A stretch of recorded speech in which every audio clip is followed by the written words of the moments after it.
Liverpool 3-0. Corner taken quickly, Origi! Stays aloft, Cristiano Ronaldo! Vai para Cristiano Ronaldo! Mete! Golo! Balotelli! Aguero! Posse de bola para Portugal, vai Éder, chuta!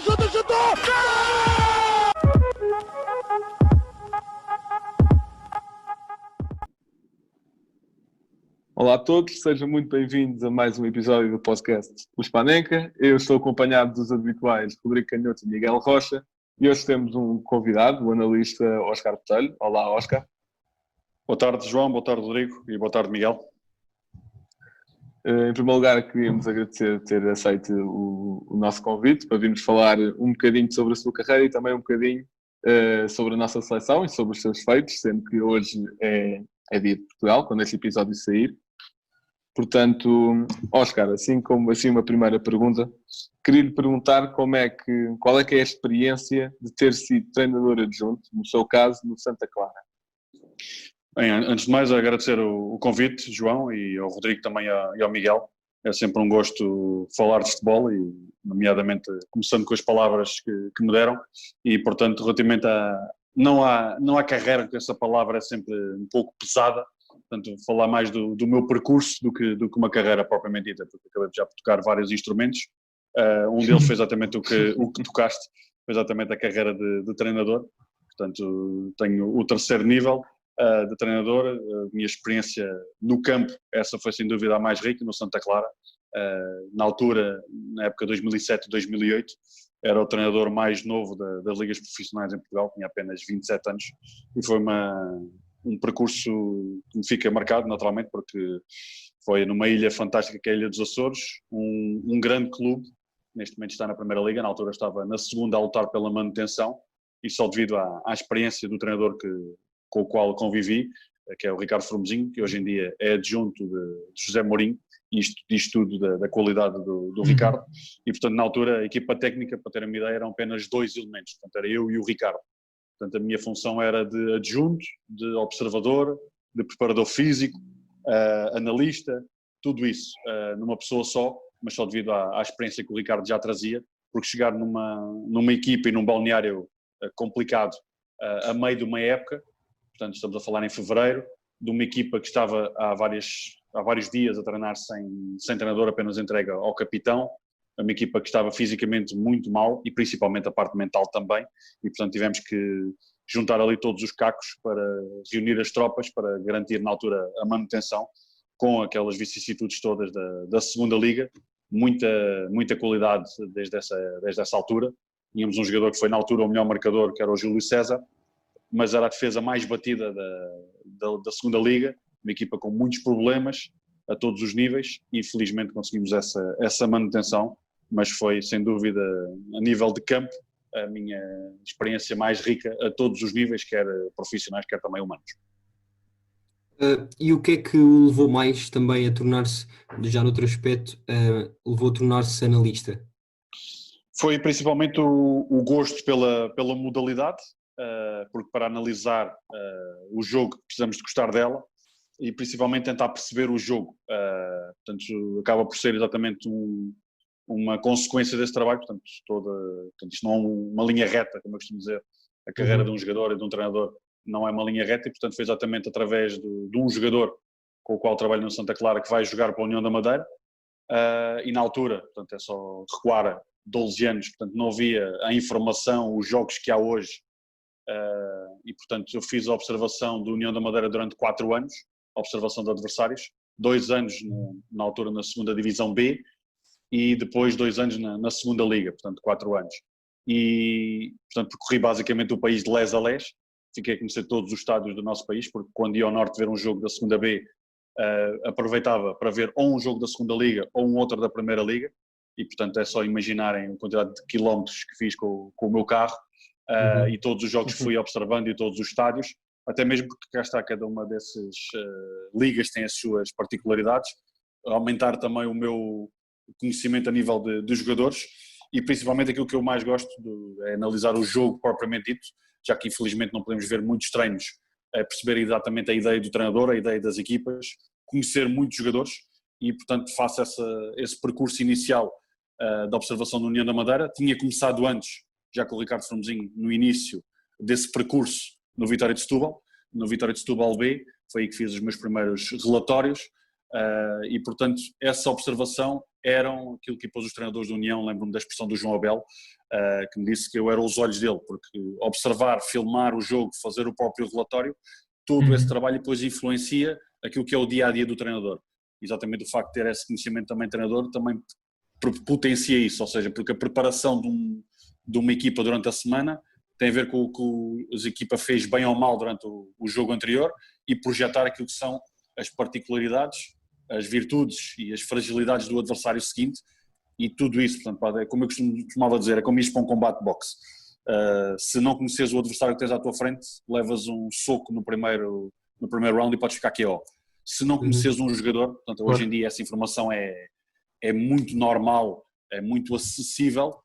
Na altura era muito complicado, e dou-vos esse exemplo. Quando ia filmar os jogos e levava alguns amigos comigo, o que eu lhes dizia é que eles não podiam falar comigo durante os 90 minutos, nem me distrair, porque não havia hipótese de pôr para trás o jogo, porque não havia outra filmagem, era a minha que contava. E todos os pormenores, ou todos os pormenores, como eu costumo dizer, acabam por contar. Começa esse percurso na análise no União da Madeira, e depois tive também uma experiência fantástica que foi com a seleção de Cabo Verde, também a fazer essa observação de adversários e de jogadores, na altura com uma seleção que poucos conheciam. Na altura da gente perguntava quem era o selecionador, um povo fantástico, é o povo de Cabo Verde, e fizemos uma subida vertiginosa, foi a maior subida da altura do ranking FIFA, com o treinador Lúcio Antunes, e portanto permitiu-me fazer também outras viagens ao continente africano. Portanto, é só imaginarem o que é ir ao Mali ou ir à Tunísia ver um jogo, e portanto não teríamos tempo aqui para contar todas essas histórias, se calhar para um próximo episódio, porque são viagens fantásticas, e portanto esse percurso de analista começa aí, e exatamente pelo gosto, porque é preciso ter noção das coisas. É tudo muito bonito, mas dá muito, muito trabalho preparar esse tipo de relatórios, e quem os fez é que sabe, porque uma coisa é ler, é como eu costumo dar esse exemplo, é como um cozinhado. Quando o prato vem para a mesa, muitas vezes não temos noção do tempo que demora a confeccionar. E sobre essa experiência também na seleção de Cabo Verde, só uma pergunta mais inocente, digamos assim. O Oscar tinha um percurso no União da Madeira nas épocas normais, e depois nos períodos de seleção acompanhava a seleção de Cabo Verde? Exatamente, portanto isso era, até porque era compatível, porque eu para mim não tenho, portanto para mim tem que haver exclusividade desse tipo de situação. Portanto aquilo que acontecia era que era compatível, porque a seleção de Cabo Verde, como qualquer seleção, a observação das equipas, neste caso das seleções, é exatamente devido às pausas competitivas, as chamadas pausas FIFA.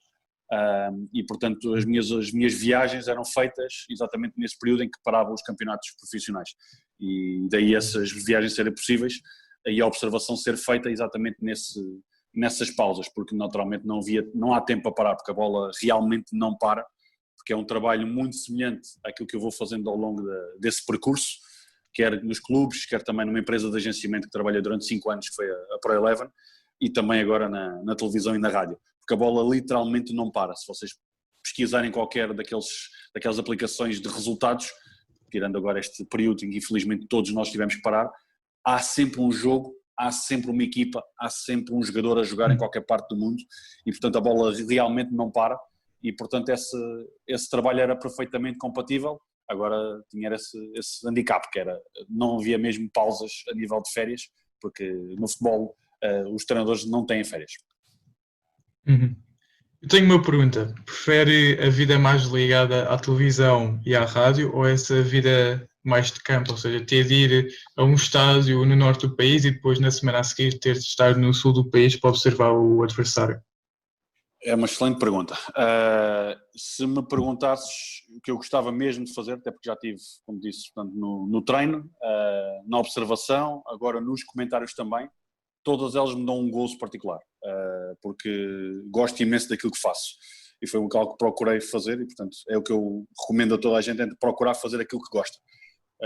E portanto eu, se pudesse, gostaria muito mais, naturalmente, de ter esse trabalho junto dos clubes ou de uma seleção. Portanto, se me perguntasses, o que eu gostava mesmo de fazer era voltar a trabalhar com uma seleção, porque representaram um país, como aconteceu com Cabo Verde, neste caso presente na CAN 2013 na África do Sul, infelizmente não mesmo no país, mas a partir de casa, devido às condições financeiras da seleção.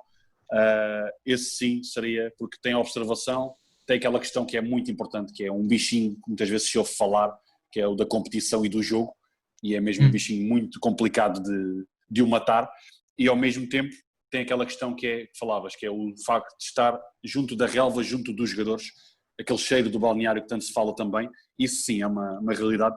A análise, a observação, mas principalmente hoje em dia aquela questão dos comentários, quer na televisão, quer na rádio, e digo-vos isso, se não tivesse tido a experiência anterior, certamente não teria os comentários que faço hoje, que é isso que eu normalmente procuro fazer, e quando me preparo para o jogo, observo todos os golos, para ter uma ideia, todos os golos sofridos e marcados das equipas, todos os jogadores, e principalmente procuro fazer a previsão daquilo que pode acontecer durante o jogo e comentar de acordo com aquilo que as pessoas também ouvem, como se estivesse eu sentado em casa a ouvir o comentador Oscar Botelho.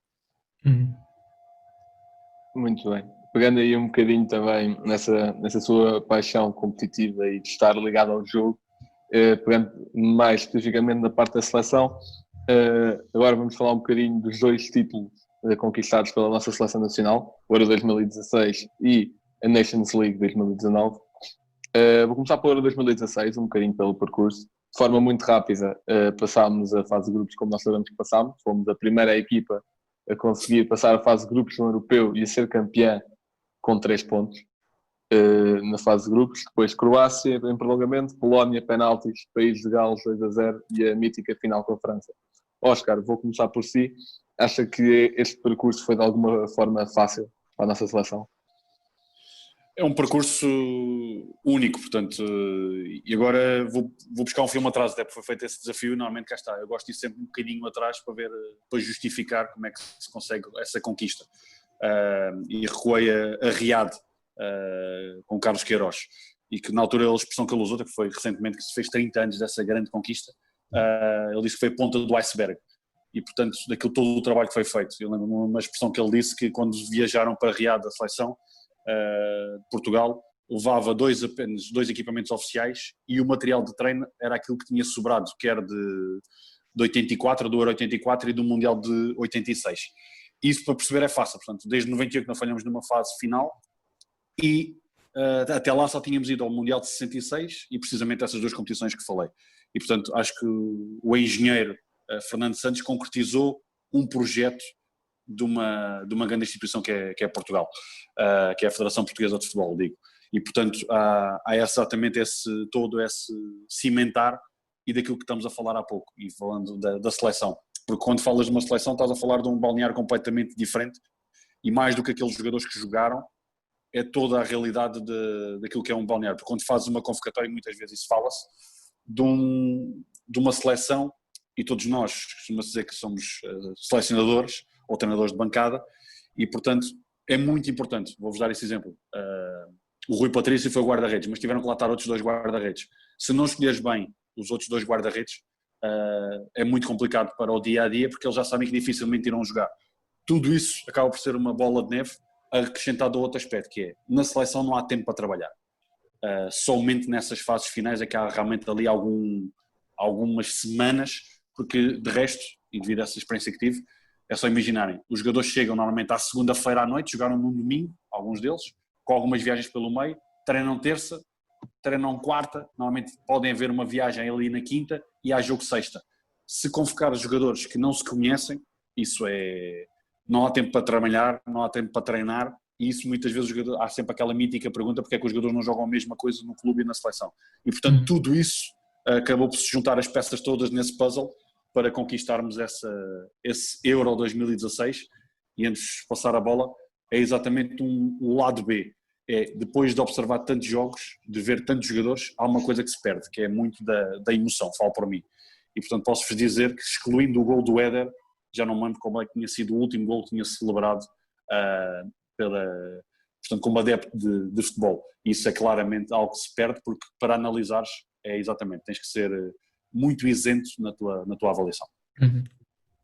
Isso é tal magia do futebol, é conseguirmos ao mesmo tentar analisar algo tão seriamente, mas depois, assim, no momento, conseguimos explodir de alegria. Rodrigo, faço Sim. a mesma pergunta a ti. O que é que achaste deste percurso? Eu acho que isto representou Portugal na sua essência, quer dizer, foi tudo aos trambolhões, parece que foi tudo ao acaso. Conseguirmos passar a fase de grupos apenas com 3 pontos é algo inédito. Como disseste, por exemplo, no Mundial 2014 não passámos a fase de grupos e ficámos com 4 pontos. Ou seja, e depois, por um golo, não apanhámos os tubarões todos, como a Bélgica, a França, a Alemanha, que ficaram todas de um lado. Acho que estava tudo encaminhado para conseguirmos a vitória. Não esperava sofrer tanto no Euro, porque em teoria apanhamos seleções muito inferiores à nossa, sem ser a Croácia e a França, obviamente, mas de resto eram seleções muito abaixo da nossa. Eu até achava que iríamos fazer 9 pontos na fase de grupos e iríamos passar sem qualquer tipo de dificuldades. Acabou por se mostrar um europeu muito sofrido, e em que levámos muitas críticas, principalmente dos mídias franceses, mas pronto, eles são os campeões das críticas e nós somos os campeões da Europa. Isso mesmo. Miguel. Bem, sobre isto também do que o Rodrigo estava a dizer, ter sido uma surpresa, principalmente na fase de grupos, a verdade é que se calhar Portugal não tinha tão em boa consideração equipas como a Islândia, a Áustria e a Hungria. A Islândia foi provavelmente a equipa surpresa da competição, e a Áustria e a Hungria debateram-se também bastante bem. Por isso é verdade que tivemos se calhar mais dificuldades do que estávamos à espera, mas depois acabou tudo por correr bem. Voltando um pouco atrás ao apuramento do Euro 2016, Portugal começou mal, com uma derrota contra a Albânia, penso que ainda com o Paulo Bento, mas depois acabámos por ter várias vitórias também em últimos minutos. O Ronaldo salvou-nos pelo menos 2 vezes, com um hat-trick e outro gol aos 95. Ainda me lembro de um jogo que o Miguel Veloso marcou um gol aos 92, que penso, se não me engano, foi contra a Albânia também, depois a segunda mão, e acabámos por ficar em primeiro lugar nesse grupo de apuramento.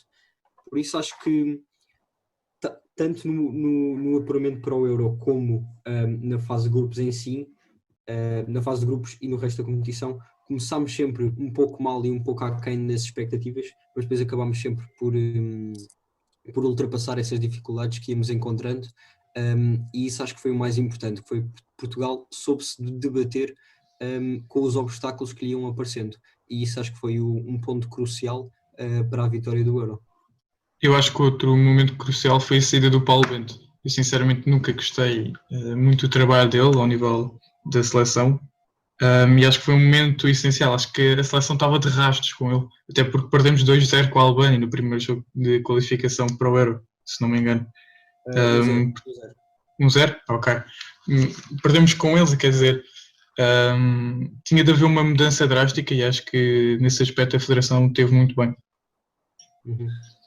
Sim, deixa-me só acrescentar, até pegando no que estavam a dizer relativamente à questão dos obstáculos, e foi exatamente dentro daquilo que disseram, portanto era muito dentro da mentalidade de todos nós, deste clube de Portugal, que é a nossa seleção, que era quando olhamos muitas vezes para o sorteio, fazemos logo a estimativa de 2 pontos e normalmente não corre bem essa mesma preparação. E o Rui Costa disse exatamente essa expressão agora, a semana passada, que disse que no Euro 2016 derrubou-se o muro onde tantas vezes batemos com a cabeça. Ou seja, tem tudo aquilo que já se falou, que aprende-se muito mais com as derrotas do que com as vitórias, e aquilo que acho que foi a principal virtude de Fernando Santos e daquilo que falámos há pouco, que é pôr toda a gente a remar para o mesmo lado e pôr esses craques todos a acreditar, que é a parte mental, mas principalmente saber as limitações de Portugal, porque se formos falar do percurso de Portugal, e já o falámos, foi de empate até à vitória final, só ganhámos mesmo ao País de Gales nas meias finais, nos 90 minutos, mas era uma equipa que não dava grande espetáculo, nunca nos vamos lembrar de uma grande exibição durante o percurso do Euro 2016, mas era uma equipa que sabia perfeitamente quais eram as suas limitações e daquilo que falámos há pouco, daquilo que era atacar e ferir o adversário no momento certo, e portanto nesse aspecto foi um percurso único e que naturalmente fica para a história, aconteça o que acontecer no futuro do futebol português e no futebol europeu e mundial. Sim, tenho que concordar totalmente com tudo o que vocês disseram. Eu acho que esta história de Portugal no Europeu foi uma história de superar dificuldades e acho que não há melhor expressão que resuma isso. Agora eu ia pedir que cada um de vocês escolhesse assim 2 ou 3, ou se quiserem só um momento do Euro 2016 que vos marcou mesmo. Vamos tentar não ir pelo gol do Éder, mas se quiserem, claro que podem ir por aí. Oscar, comece por si. Pronto, fica mais fácil para mim. Portanto, eu escolho o momento para mim que marca é claramente a conferência de imprensa de Fernando Santos. Ou seja, quando ele diz aquela célebre frase que acho que pouca gente acreditou naquilo que ele estava a dizer, e quando ele diz que já tinha planos e que iria chegar a Portugal em festa, no dia que o Éder decidiu denominar como feriado. E portanto, claramente, para mim esse momento, porque a avaliação que muitas vezes faço exatamente dessas conferências de imprensa, que muitas vezes são muito redondas, e neste caso Fernando Santos dava muito sumo às mesmas, e acho que para mim é esse momento que é aquilo que falámos há pouco, que é toda a gente ter esse acreditar de remar para o mesmo lado e de valorizar o coletivo, e foi exatamente para mim esse um momento que destaco essa conferência de imprensa, quando ele diz que volta com a taça. Muito bem. Miguel? Bem, antes de dizer o meu momento, só comentar uma coisa que o Oscar disse, que nessa declaração do Fernando Santos, eu depois tive a felicidade de estar com ele durante o verão, e ele estava a dizer que quando nessa conferência de imprensa disse o que disse, houve muitos jornalistas que depois da conferência acabar, e mesmo até pessoas dentro da seleção, perguntaram se ele estava a falar a sério ou se era uma brincadeira dele, e ele disse mesmo que era uma convicção que ele tinha. Quanto ao meu momento, penso que vou escolher um jogo, que é o jogo contra a Polónia, porque acho que faz parte dos momentos de superação de Portugal. É verdade que o jogo contra a Croácia também teve um golo no prolongamento, mas acho que a Polónia foi uma junção de muitos momentos. Foi começarmos a perder com um golo logo no início do jogo pelo Lewandowski, depois o jogador mais jovem de Portugal a marcar, Renato Sanches. O jogo foi em empate, tanto nos 90 minutos como no prolongamento, e depois nos penaltis, o Moutinho a voltar a bater da grande penalidade depois do que tinha acontecido no Euro 2012, e o Rui Patrício a defender um penalti. Por isso acho que foi uma junção de momentos muito, muito importantes e que mais tarde foram decisivos também nesse a perceber toda a equipa que eram capazes de chegar mais longe e que acabaram por cumprir. Rodrigo? Por acaso também tinha destacado o jogo com a Polónia, até porque estava com amigos nesse dia a ver o jogo, e é sempre diferente, até porque deixam de ser poucos treinadores de bancada que temos normalmente em casa e passam a ser vários treinadores de bancada, cada um com a sua opinião. E eu sinceramente não estava nada à espera das dificuldades que a Polónia nos fez sofrer. E depois, outro momento que me marcou muito nesse jogo foi o gol do Renato. Sou benfiquista e o Renato tinha vindo de uma grande época, e gostei muito de ver o Renato a marcar esse gol, até que é um grande gol, diga-se de passagem, uma boa jogada. Nem é com o seu melhor pé, foi com o pé esquerdo. Portanto, diria que, claro que, como tu pediste, não destaquei o gol do Éder, destaco este jogo Portugal-Polónia. Muito bem, muito bem. São todas opções muito válidas. Eu aqui no meu top 3 não tinha destacado o jogo inteiro com a Polónia, mas tinha destacado o facto do Moutinho ter ido bater depois o Ronaldo insistir, mesmo após aquilo do Euro 2012. Eu destaquei aqui mais 2 momentos que por acaso não foram falados, que foi a lesão do Ronaldo na final, que acho que foi algo que nos marcou a todos e não acho que exista algum português que não tenha perdido a esperança quando viu o Ronaldo sair do mar. Mas depois acabámos lá por ganhar. E o segundo eu vou escolher, que acho que é assim o principal, eu vou escolher a parede lusitana, que esteve em todos os estádios, em todos os jogos, a apoiar Portugal. Há uma grande comunidade portuguesa em França, como se sabe, e eles foram exímios no apoio à nossa seleção, portanto eu vou destacar isso. Deixa-me só acrescentar aqui um aspecto que era uma pergunta que tinha aqui para vocês, até porque vocês já tinham as perguntas, que era, acho que mais do que lembrarmos de um jogo, acho que todos nós nos lembramos onde é que estávamos a ver determinado tipo de jogos. Ou seja, aqueles jogos que nos marcam mais, e portanto faço-vos essa pergunta, que era onde é que estavam e o que é que se lembram da final. Ou seja, se calhar mais do que a tática, daí eu estar a dizer, muitas vezes, por isso é que eu estou a dizer, quando se avalia um jogo tem que ser totalmente isento e sem cascol, tirando naturalmente onde é a nossa seleção, que era onde é que estavam quando foi o gol do Éder. Ou seja, se lembram em que tática é que estávamos a jogar, ou se lembram do momento em que viveram. Olha, eu posso já começar a dizer que tática nem sei se estávamos a utilizar alguma. Exato. Mas eu estava a ver o jogo com a minha família no Norte, estávamos lá, o pai tem 4 irmãos, por isso era muita gente mesmo. Lembro-me que depois até era a festa da cidade e estava lá uma banda que acabou por tocar o hino nacional, por isso foi tudo muito bom. Quanto ao gol do Éder, foi uma explosão de alegria, como eu disse, não sei se a tática estava bem definida nessa altura. Ou se estávamos a jogar com 11, não é?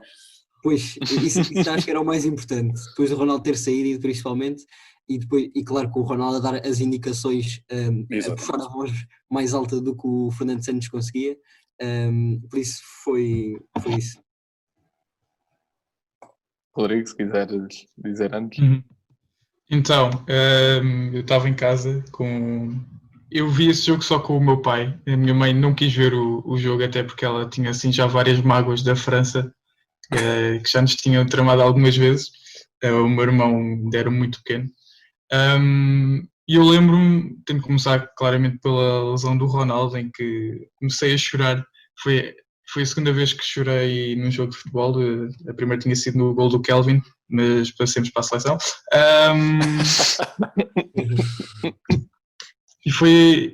E outro momento chave que eu nunca me hei de esquecer foi quando o Éder entrou. Eu não sei o que é que aconteceu com a malta mais velha, mas já comentei isto com, por exemplo, o Blanco. O meu pai virou-se para mim e disse: o Éder vai marcar. Eu: o quê? Estás maluco? Ele não joga nada. E ver essa confiança da parte dele, não sei se ele tinha mandado só assim um bit tight, mas a verdade é que ele depois marcou. Eu lembro-me depois ir à janela gritar, e acho que ainda não tinha sido gol em algumas casas. E estragaste a final. Mas lembro que, foi... Não dá para descrever esse momento. Foi ver o momento mais glorioso da história do futebol português. E depois foi sofrer até ao fim, ver o Ronaldo aos empurrões ao Fernando Santos, o Nani a jogar a defesa esquerda, tudo lá para trás. Foi de muito sofrimento. Queria também dizer que havia qualquer coisa que estava a encaminhar aquilo tudo, porque aos 92 o Gignac mandar uma bola ao poste. Sim. Aquilo está tudo feito. Sim, eu também estava com família. Eu lembro-me que nesse Euro, eu tinha calhado os primeiros jogos do Europeu a ter visto sempre em locais diferentes. Portanto, quando aquilo começou, sempre íamos avançando, eu pensei, agora tenho de ver todos os jogos numa casa diferente, isto dá certo. Numa casa, num restaurante, num sítio diferente, tem que ser.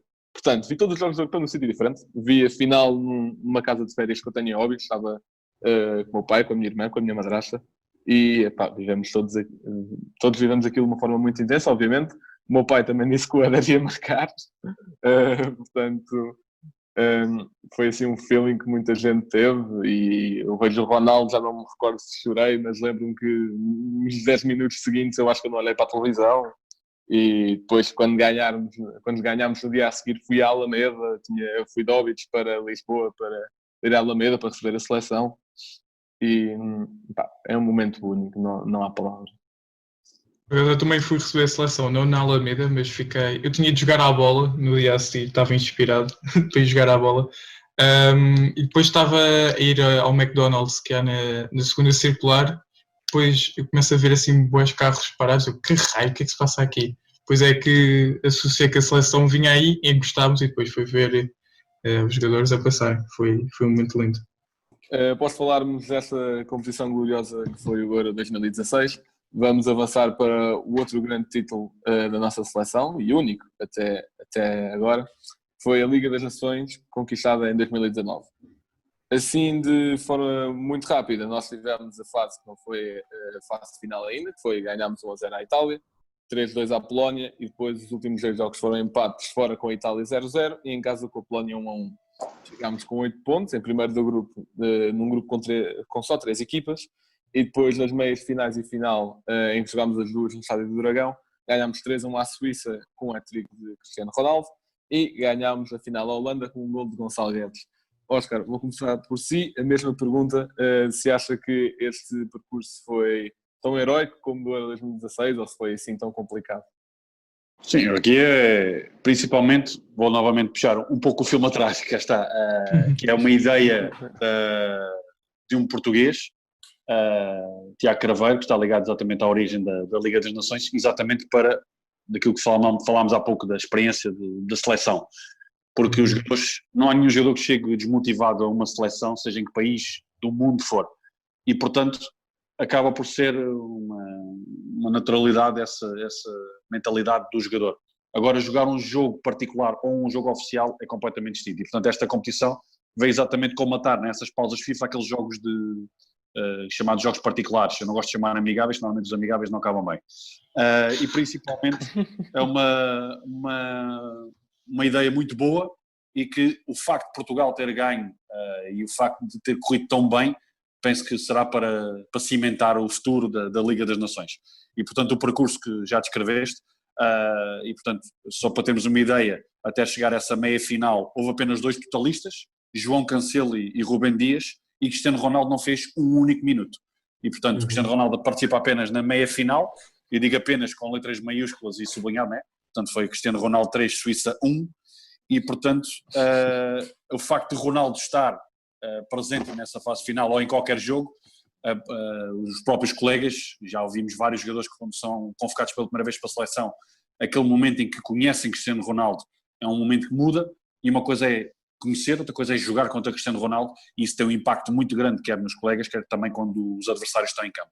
E, portanto, Portugal chega, e como eu falei há pouco, as derrotas fazem com que todos nós aprendemos muito na vida e no futebol.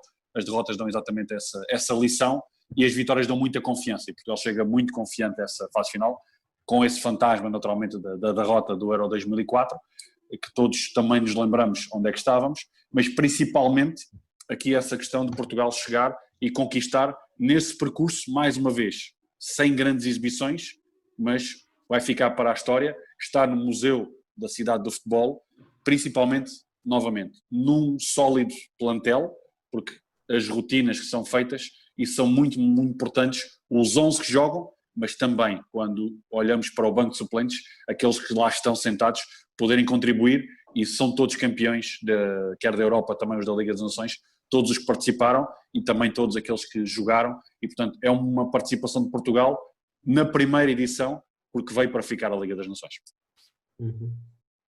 Miguel, posso começar por ti? O que é que tens a dizer sobre este percurso? Eu acho que a Nations League foi assim se calhar uma surpresa para todos os adeptos do futebol, porque não estávamos habituados a ver uma espécie de campeonato entre as várias seleções. Estávamos mais habituados a eliminatórias, como é o caso do Euro e do Mundial.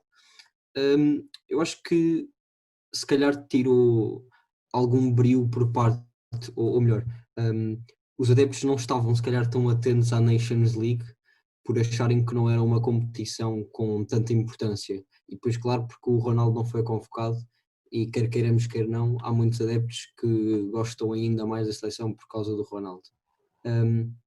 Ainda assim, acho que foi uma competição boa para o Fernando Santos, se calhar também aproveitar alguns jogadores que não tinha chamado no Mundial 2018, ou experimentar alguns para o futuro. E depois também uma coisa que é verdade, e que houve vários elementos da seleção que disseram, é que o Euro e o Mundial, quando começaram, também não tinham a importância que têm agora. Por isso, Portugal ganhar um troféu destes pode significar muito no futuro, ainda mais do que já significa agora para nós, que mesmo sabendo que não é um troféu com a importância do Euro e do Mundial, é um troféu para a nossa seleção, e acho que isso é o mais importante no meio disto tudo. Quanto à competição em si,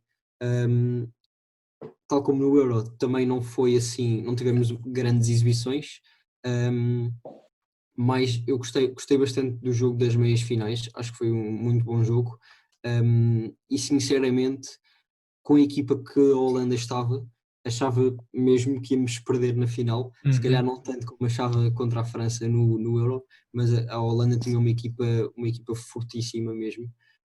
Van Dijk, De Ligt, Depay, Babel, De Jong, eram jogadores fortíssimos. O Wijnaldum também, do Liverpool, por isso eram jogadores fortíssimos e que sabia que iam dar muita luta.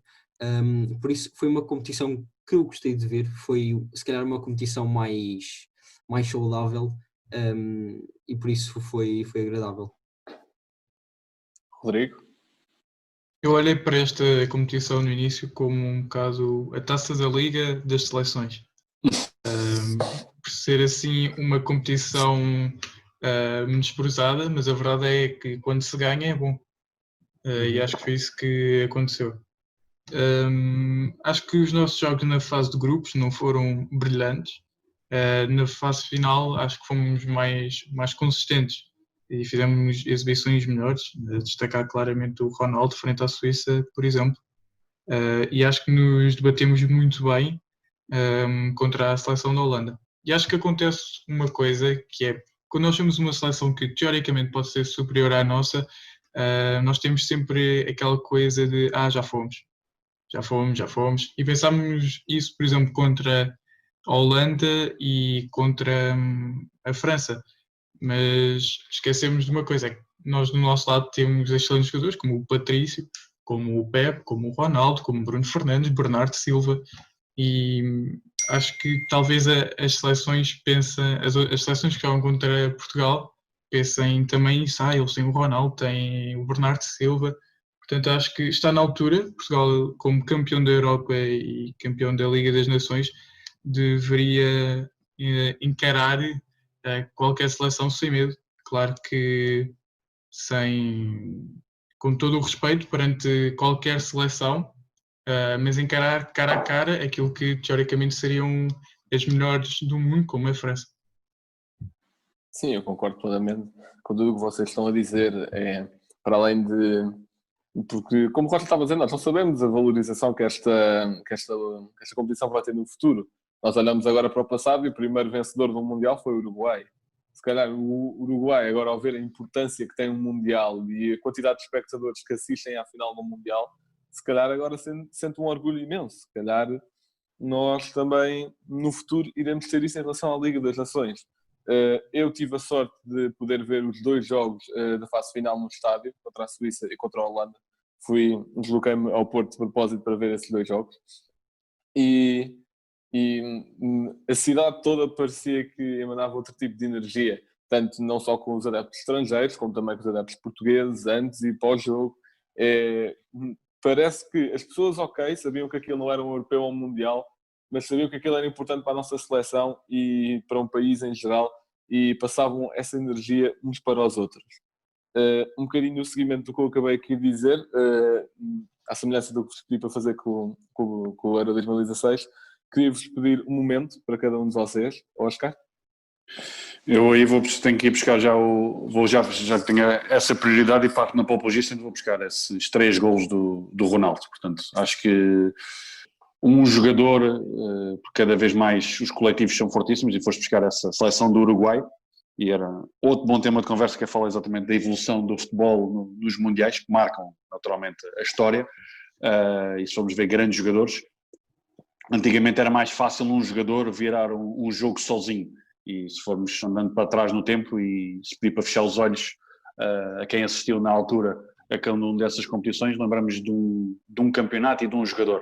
E, portanto, naturalmente, acho que a presença de Ronaldo nessa meia-final muda tudo, porque não esteve presente por opção na fase de qualificação, e esses 3 golos de Ronaldo, portanto, e se estiveste ao vivo, portanto, podes escolher qual é que gostaste mais, porque foram fantásticos. Todos. Exato. Todos.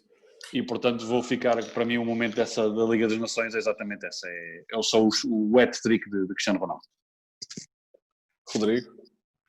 Eu queria também destacar, obviamente, o Portugal-Suíça, até porque não sabia como é que aquela Suíça nos iria encarar, visto que na fase de grupo já tinham dado 5-1 à Bélgica, por exemplo.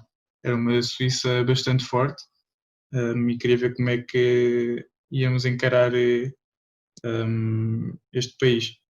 Mas o momento para mim foi o primeiro jogo da Liga das Nações, que eu tive a oportunidade de ir ao Estádio da Luz ver, e foi ver o gol do André Silva. Eu que com os amigos meus estávamos a dizer que o André Silva cada vez que chutava a bola ia para as couves, e a verdade é que ele nos escalou. E depois os jogadores foram festejar perto de nós, o que também é sempre marcante ver aquela união muito perto dos adeptos. E acho que para mim esse foi o melhor momento, foi ter ido ver o primeiro jogo da Liga das Nações ao estádio. Miguel?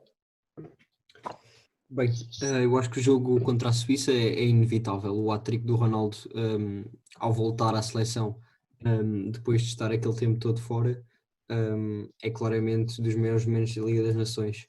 Mas já que vocês já mencionaram esse momento, eu acho que vou precisamente para o contrário, que é a ausência do Ronaldo, e acho que o triunfo do resto da seleção, porque acho que é sempre menos prestigiante para muitos dos jogadores que são convocados, que são obviamente bastante bons e que se calhar sentem-se um pouco ofuscados pelos holofotes que o Cristiano Ronaldo atrai.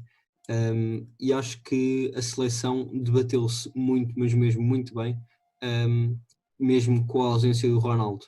E acho que isso vai ser uma coisa que a seleção se vai ter de habituar, porque o Ronaldo não é para sempre. E por isso também acho que foi dos momentos mais importantes da Liga das Nações. Muito bem, são tudo muito boas opções. Eu tenho uma dor de cabeça em relação a isto, porque é assim, eu fui ver o Portugal-Itália, o primeiro jogo, e depois também tive presente na meia-final e na final. Eu sou muito indeciso entre o hat-trick do Ronaldo, que foi algo espetacular. Tínhamos começado a ganhar, depois a Suíça empata, e depois um gol aos 88 e outro aos 90 e tal. É algo incrível ver E o drible ao Mbabu. Sim, também. Também foi uma coisa. Como o Mbabu tinha vindo uma excelente época no Young Boys, chega ao Dragão, depara-se com o melhor do mundo e não teve outro desfecho possível. A malta toda a sair do estádio a cantar Cristiano Ronaldo, tudo em coro, toda a malta tinha ido lá, estava a cantar. Mas vou pegar também no outro momento, que não foi o meu favorito, o meu foi do hat-trick, que ainda ninguém pegou, que foi o gol do Gonçalo Guedes na final. Foi uma final bastante difícil. Na minha opinião, acho que a dominámos do início ao fim, só que às vezes dominar não quer dizer grande coisa. O grande exemplo foi a final do Euro 2016. Acho que podemos dizer com certeza que Portugal não dominou coisa nenhuma nesse jogo sem ser o resultado final. E depois Portugal marca com aquela grande jogada do Bernardo Silva a fazer aquele passo espetacular para o Gonçalo Guedes. Eu lembro-me que um dos jogadores que estava a tentar mais na primeira parte era o Bruno Fernandes, já tinha tentado rematar de todo o lado, a bola não entrava. Foi preciso um passo mágico do Bernardo Silva para alguém conseguir marcar. E pronto. Deixa-me só acrescentar aí ao que vocês estavam a dizer. Para já, a questão do coletivo. Jogar com o Cristiano Ronaldo e jogar sem Cristiano Ronaldo, e naturalmente ter que vir ao de cima, porque isso tem tudo a ver com aquilo que é a boa preparação, o modelo de jogo, o próprio dispositivo tático, aquilo que já falamos, e isso é muito importante, porque uma coisa é jogar com o Cristiano Ronaldo e toda a equipa tem que jogar em função de um jogador desse potencial. Estamos a falar, como eu costumo dizer, de um jogador que é extraterrestre, tal como o Lionel Messi, entre outros, e portanto jogar com o Cristiano Ronaldo não é a mesma coisa que jogar sem, e tem que jogar de acordo e tem que potenciar exatamente a qualidade desse jogador, e quando o Cristiano Ronaldo não está, a equipa é a mesma, os outros 10, neste caso 11 jogadores serão os mesmos, mas a equipa joga de maneira completamente diferente. Outra questão que falaste há pouco, que é possível dominar um jogo sem bola e poder controlar exatamente os adversários nesse sentido. E outro aspecto que há pouco não falei, que era a questão das Ligas das Nações, que acho que também poderá introduzir no futuro o futebol europeu e mundial, que é a qualificação para a fase final ser feita por diferentes divisões. Ou seja, se calhar no futuro, é algo que também defendo, não só no futebol profissional, mas também no futebol de formação, quer ter a divisão A, B, C e D, ou seja, Portugal ter a qualificação, neste caso foi com a Itália e com a Polónia, e não ter que jogar com outro tipo de seleções em que não tem qualquer tipo de vantagem, quer para Portugal, quer também para essas mesmas divisões. Sim, faz sentido. É um método que tem de ser testado no futuro, obviamente, e Mais seria bastante democrático. interessante. Sim, exatamente, é mais justo até para algumas seleções, e para não dizer para todas as seleções, e é algo a ser testado no futuro, e seria muito interessante ver uma competição como Mundial não europeu com esse tipo de apuramento. Agora, Oscar, uma pergunta só para si, algo especial, devido às suas qualidades de analista futebolístico. Eu gostaria de lhe pedir para fazer uma comparação simples, nada muito elaborado, sobre as táticas de cada uma dessas seleções que nós vimos, da Euro 2016 e da Nations League 2019. Alguma opinião que queira dar? Aqui principalmente foi aquilo que já toquei, ou seja, a preparação de uma equipa tem que ser feita em função daquilo que é as qualidades desses jogadores e potenciar as mesmas. Ou seja, muitas vezes fala-se do 4-2-3-1 ou do 4-3-3, preferirem, do 4-4-2, isso são apenas números, ou seja, tudo o que faz a diferença é exatamente aquilo que estava a falar, que é o modelo de jogo, os princípios de jogo, as rotinas, tudo o que envolve, ou seja, para além da bola parada. E isso é muito mais do que uma conjugação de números, mas sim o puzzle tático. Ou seja, e aqui, sem dúvida, dar o valor, porque uma coisa é ser treinador, outra coisa é ser selecionador. Parece praticamente a mesma coisa, mas não o é. É bem distinto, porque estamos a falar também, e dessas fases finais, nós lembramos daquilo que eu costumo dizer que é o lado A, esquecemos sempre que há um lado B, ou seja, todo o estágio em que os jogadores estão fechados uns com os outros. E agora, durante esta pandemia, muitas das pessoas percebem o que é estar fechado num espaço com as mesmas pessoas durante muito tempo, não é a mesma coisa, e principalmente essa realidade da conjugação de egos e principalmente de colocar depois de tudo isso em campo face a adversários, portanto ninguém joga sozinho. E portanto acho que isso aconteceu em Portugal, é uma equipa, há pouco falaram exatamente da parede lusitana na bancada, e isso dentro do campo era bem visível, ou seja, uma equipa que sabia perfeitamente o que é que eram as suas limitações, ou seja, uma equipa que acreditava naquilo que fazia e conseguia dominar muitas vezes o jogo, mesmo não tendo muitas vezes a bola, e isso é complicado face a todos os nomes que já falamos.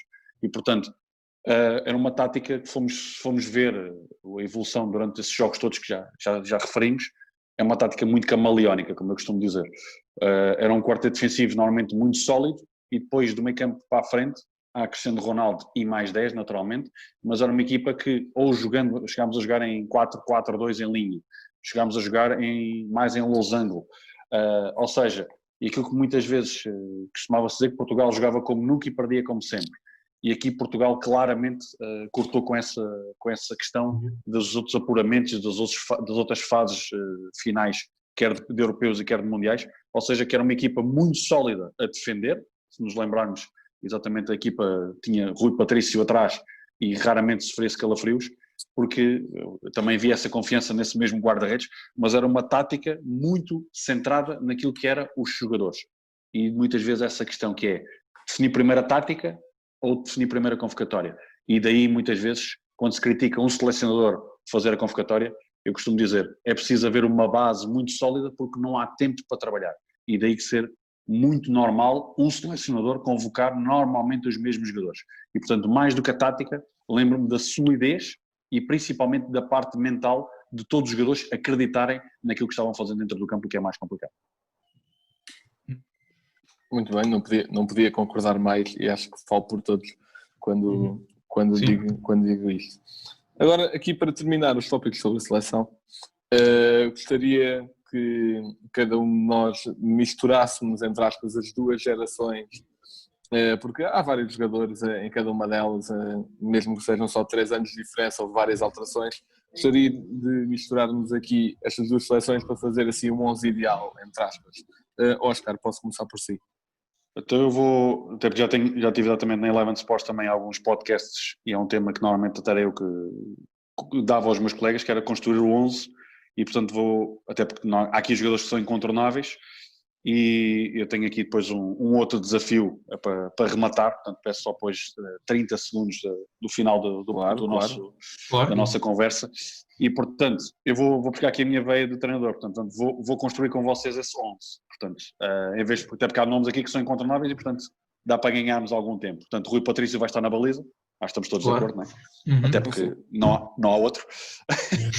Depois, eu fui buscar exatamente aqui aqueles jogadores que estiveram presentes nas duas finais. Portanto, o Pep acaba por se lesionar na meia-final da Liga das Nações, mas está presente nas duas.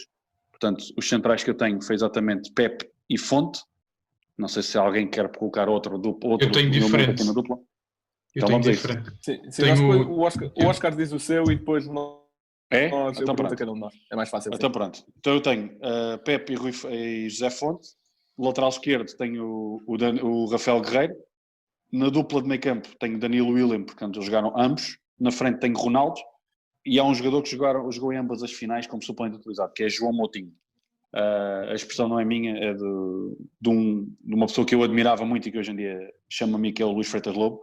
Ele diz que o João Moutinho é aquele jogador que não se repara muito durante os 90 minutos, durante os resumos não aparece muitas vezes, mas é um jogador essencial nos 90 minutos.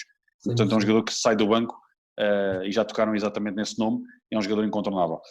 Rafa acaba por estar 2 vezes no banco, entra na Liga das Nações, não sai do banco no Euro 2016, e portanto a única alteração claramente é no lateral direito. Em 2016 tivemos Vieirinha e Cédric, e em 2019 temos Nelson de Semedo e João Cancelo. Portanto, eu aqui escolhi Nelson de Semedo, Pepe, Fonte, Guerreiro, Danilo William e João Moutinho. Tenho Ronaldo e agora vou colocar aqui dois nomes que vocês também já colocaram e acho que terão um peso fundamental no futuro da nossa seleção. Portanto, colocando o Rafa no banco, que são Bernardo Silva e Bernardo Fernandes. Agora, isto dá para fazer a tática que vocês... Pronto, cá está. O facto de haver cultura tática destes jogadores e de leitura de jogo. Estes nomes dá para fazer aqui, cá está aquela parte camaleónica da tática. Sim. Miguel? Bem, eu também, como o Oscar estava a dizer, os jogadores que escolhi, eu pulo-os numa tática mais ou menos em 4-4-2, mas é sempre algo estranho, porque nem todos os jogadores estão nas posições e ao longo do jogo também as vão mudando. Mas os jogadores que eu escolhi foram algo muito parecido com os do Oscar. Foi Rui Patrício na baliza, os 4 defesas, Rafael Guerreiro, Fonte, Pepe e Cancelo. No make-up mudei um pouco. Eu, embora sendo portista, acho que o Danilo não joga na seleção como joga no Porto, e por isso no meio-campo optei pelo William e pelo Ruben Neves, que acho que também o Ruben Neves vai ser uma das bases para a seleção no futuro. É um jogador jovem com muita qualidade.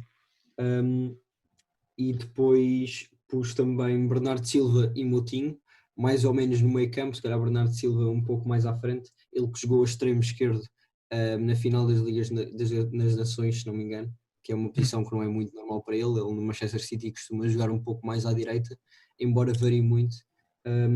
E à frente optei também por Ronaldo e no apoio, um pouco mais atrás, Bruno Fernandes. Rodrigo? A minha tática é diferente, pode ser um 4-3-3 ou um próprio 4-5-1. A minha dúvida é aqui com o extremo / meio direito. Então, na baliza Patrício, a defesa o Rafael, o Pepe, Ruben Dias e Nelson Semedo.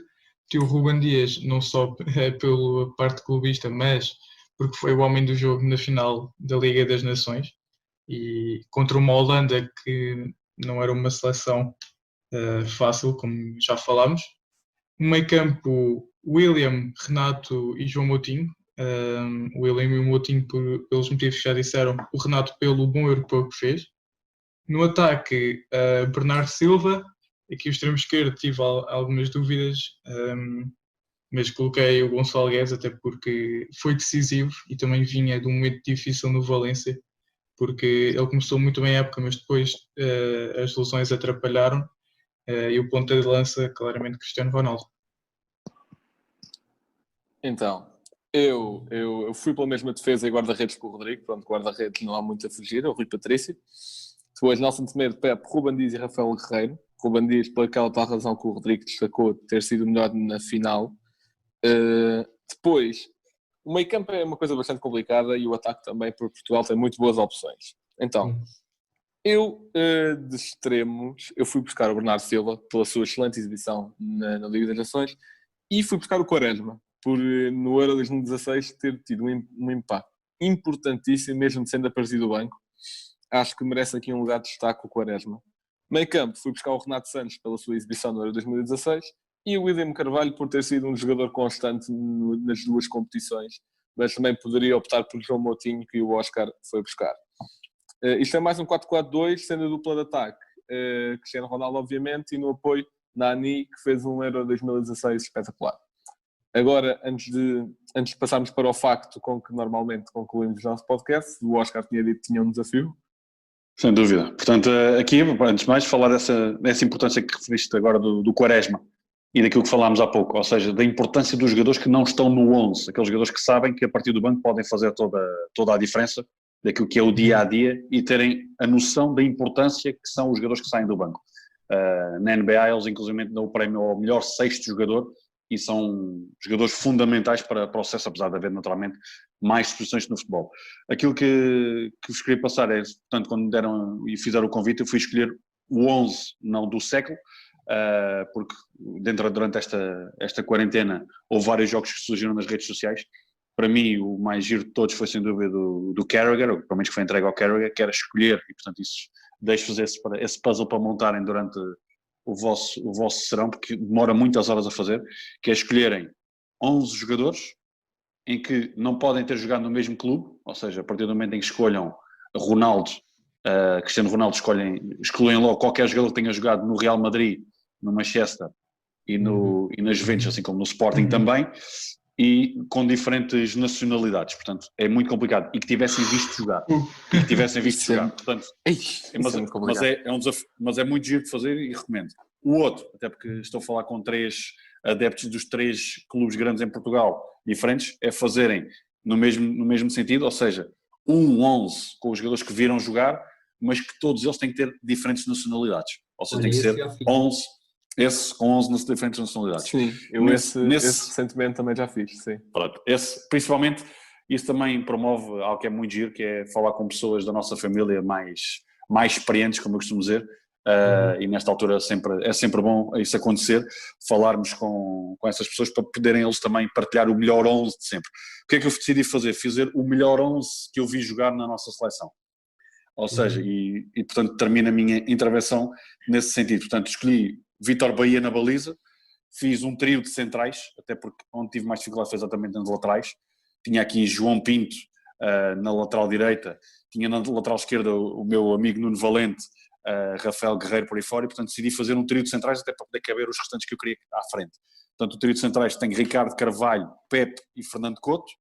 No meio campo fiz aqui um losango com Paulo Sousa, Maniche, Deco e Rui Costa, para ter 3 jogadores na frente de ataque. Portanto, o incontornável Luís Figo, o incontornável Paulo Futre e também, naturalmente, Cristiano Ronaldo. Portanto, o melhor 11 que vi jogar na seleção, portanto, foi o que me surgiu depois do vosso convite.